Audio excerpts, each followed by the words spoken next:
कौन सा कर्म मनुष्य को पाप से नहीं बांधता है, क्योंकि बिना ज्ञान के किए जाने वाले समस्त कर्म ही तो बंधन के कारण है। फिर भी यदि मनुष्य भगवान के बताए हुए मार्ग पर चले तो उसके द्वारा किए जाने वाले कर्म उसे पाप का भागी नहीं बनने देंगे। आइए देखते हैं श्रीमद् भगवद गीता अध्याय 5 के श्लोक 10 में भगवान क्या कहते हैं। ब्रह्मणि आधाय कर्माणि संगम त्यक्त्वा करोति यः लिप्यते न स पापेन पद्मपत्रम इव इम्भसा। अर्थ है, जो पुरुष संपूर्ण कर्मों को परमात्मा में अर्पण करके और आसक्ति को त्याग कर कर्म करता है, वह पाप से वैसे ही लिप्त नहीं होता जैसे कमल का पत्ता जल से लिप्त नहीं होता है।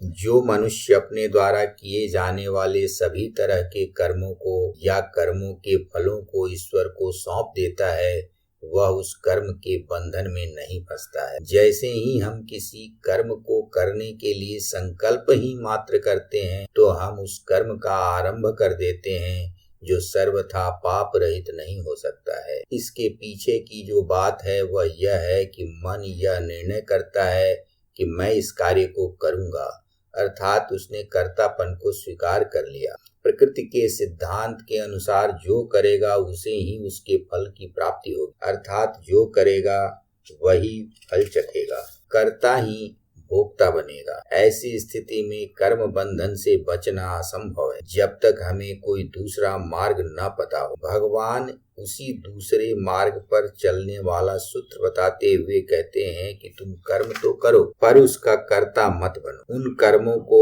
मुझे सौंप दो, ऐसी स्थिति में तुम कर्ता नहीं रहोगे, और जब किए जाने वाले कर्म का कर्ता तुम नहीं बनोगे तो उससे मिलने वाले फल का भोक्ता भी तुम नहीं रहोगे।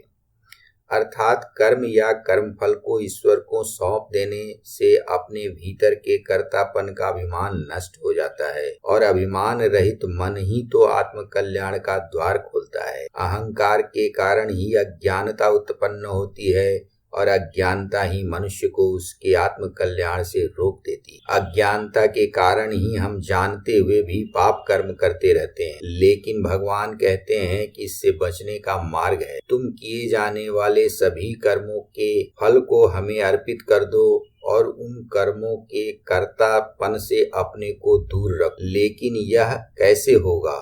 जब हम कार्य कर रहे हैं तो हम उसके कर्ता कैसे नहीं होंगे? इसके लिए उस कर्म का फल ईश्वर को सौंप देने की आवश्यकता है, और मनुष्य जब अपने कर्मों के फल को ईश्वर को सौंप देगा तो कमल का पत्ता जैसे पानी में रहते हुए भी पानी से नहीं भीगता है, अर्थात पाप पुण्य का फल अब उसे प्राप्त नहीं होगा। इसी बात को भगवान ने कहा है, जिसका अनुशीलन करके मनुष्य अपना आत्म कल्याण सुनिश्चित कर सकता है। जय श्री कृष्ण।